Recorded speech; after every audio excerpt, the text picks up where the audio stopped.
대한민국 대중가요 역사에서 단 한 사람을 가왕이라 부를 수 있다면 그 이름은 늘 같습니다. 조용필. 60년이 넘는 세월 동안 무대 위에서 노래하며 7개의 10년을 관통해온 가수.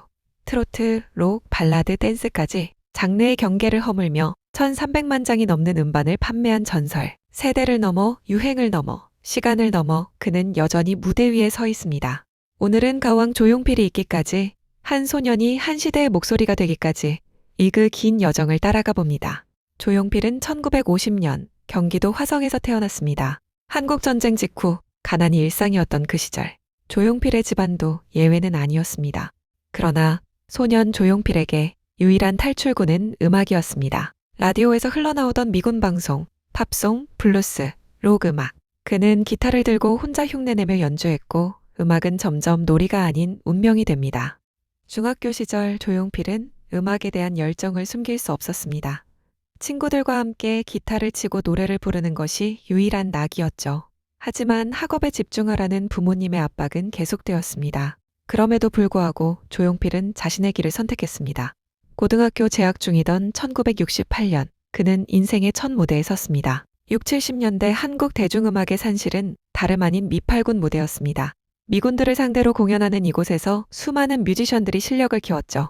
18세의 조용필도 이곳에 뛰어들었습니다. 미팔군 무대는 치열했습니다. 관객들의 반응은 즉각적이었고 실력이 없으면 살아남을 수 없었죠. 하지만 조용필은 달랐습니다. 탁월한 가창력과 무대 장악력으로 빠르게 두각을 나타냈습니다. 1969년 그는 김트리오라는 밴드에 합류했습니다. 그리고 이곳에서 평생의 음악적 동지이자 스승인 김트리오의 리더를 만나게 됩니다. 미팔군 시절 조용필은 하루 평균 6시간 이상을 무대에서 보냈습니다. 때로는 밤새도록 공연을 이어가기도 했죠.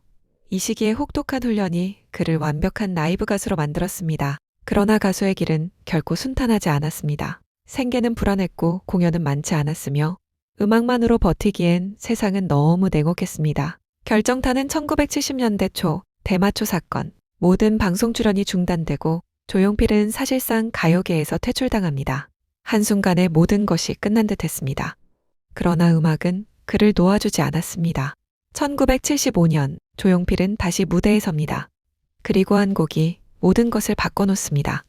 돌아와요 부산항에. 이 노래는 단순한 히트곡이 아니었습니다. 이산가족의 아픔, 전쟁의 상처, 그리움과 눈물이 한 목소리에 담겼습니다. 조용필은 단숨에 국민 가수가 됩니다. 1980년대 조용필의 시대가 본격적으로 열립니다. 앨범이 나오면 수백만 장이 팔렸고 콘서트장은 인산인해였습니다.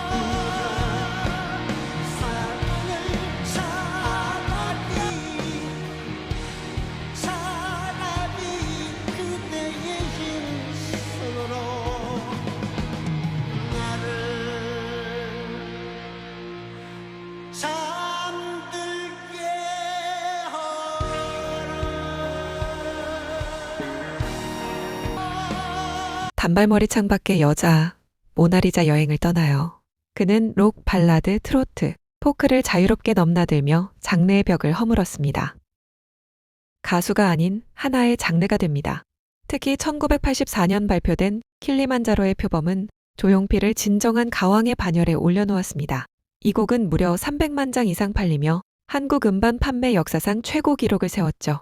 강렬한 비트와 중독성 있는 멜로디, 그리고 조용필 특유의 폭발적인 가창력. 이 곡은 세대를 초월해 사랑받았습니다. 할아버지부터 손자까지 모두가 조용필의 노래를 따라 불렀습니다. 1980년대 중반 조용필은 그야말로 대한민국의 아이콘이었습니다. 그의 콘서트는 매진 사례, 앨범은 발매되자마자 품절, TV에 나오면 시청률이 치솟았습니다. 하지만 정상에서의 외로움도 컸습니다. 끊임없는 히트곡에 대한 압박, 사생활 침해, 그리고 표절 논란까지. 명성의 무게는 생각보다 무거웠습니다. 1990년대 후반부터 2000년대 초반, 조용필에게도 슬럼프가 찾아옵니다. 아이돌의 시대, K-팝의 세계화, 음악 시장의 판도가 완전히 바뀌었죠. 새 앨범을 내도 예전 같은 반응이 나오지 않았습니다. 일부에서는 조용필의 시대는 끝났다는 이야기까지 나왔습니다. 많은 가수들이 추억 속으로 사라질 때, 조용필은 여전히 새 앨범을 냈습니다. 10년 만에 발표한 정규 19집 헬로, 누구도 예상하지 못한 일이 벌어졌습니다.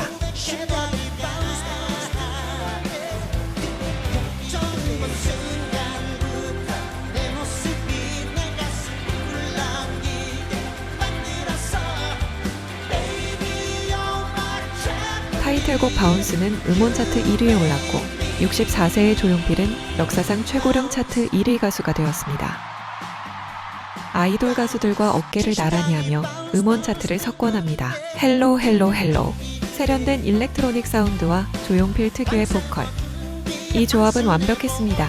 20대부터 70대까지 모든 세대가 열광했죠. 음악 평론가들은 입을 모았습니다. 조용필은 여전히 진화하고 있다고. 이 성공은 우연이 아니었습니다. 조용필은 10년간의 공백기 동안 끊임없이 음악을 연구했습니다. 최신 트렌드를 공부하고 젊은 프로듀서들과 협업하며 자신을 업그레이드했죠. 그는 말했습니다. 나이는 숫자일 뿐이다. 중요한 건 음악에 대한 열정이다. 2025년 기준 조용필은 여전히 현역입니다. 74세의 나이에도 전국 투어를 소화하며 팬들과 만나고 있죠. 그의 업적을 정리하면 이렇습니다. 정규 앨범 20장 이상, 총 음반 판매량 1300만 장 이상, 대한민국 대중음악사 최다 히트곡 보유, 7개의 10년을 관통한 유일한 가수. 하지만 조용필의 진짜 유산은 숫자가 아닙니다. 그는 한국 대중음악에 프로페셔널리즘을 심어주었습니다. 완벽한 라이브, 끊임없는 자기 개발, 그리고 음악에 대한 진정성. 이것이 조용필이 후배들에게 남긴 가장 큰 선물입니다. BTS의 RM은 말했습니다. 조용필 선배님은 K-팝의 살아있는 역사라고. 아이유는 고백했습니다. 어렸을 때부터 조용필 선배님의 노래를 듣고 자랐다고. 80대를 바라보는 나이의 도그는 여전히 라이브 콘서트를 합니다.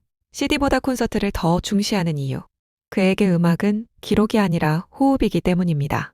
조용필은 지금도 무대 위에서 노래합니다. 조용필의 인생을 돌아보면 한 가지 분명한 메시지가 보입니다. 끊임없이 변화하라. 그러나 본질을 잃지 마라. 그는 트로트에서 록으로, 록에서 발라드로, 발라드에서 댄스로 끊임없이 변신했습니다. 하지만 좋은 음악을 만들겠다는 본질은 절대 잃지 않았죠. 또한 그는 증명했습니다. 나이는 진짜 숫자일 뿐이라는 것을. 60대가 넘어서도 1위를 하고 70대가 넘어서도 투어를 할 수 있다는 것을. 조용필은 유행을 만들었고 유행을 버렸으며 끝내 시간을 이겼습니다. 그의 노래에는 대한민국의 기쁨과 슬픔, 눈물과 희망이 모두 담겨 있습니다. 그래서 우리는 그를 가왕이라 부릅니다. 단순히 노래를 잘해서가 아니라 음악에 대한 진정성과 열정, 그리고 끊임없는 도전 정신 때문에. 조용필의 여정은 아직 끝나지 않았습니다. 그리고 그의 음악은 앞으로도 세대를 넘어 계속 사랑받을 것입니다. 가왕 조용필, 대한민국이 낳은 영원한 전설. 여러분이 기억하는 조용필의 명곡이나 에피소드가 있다면 댓글로 공유해주세요.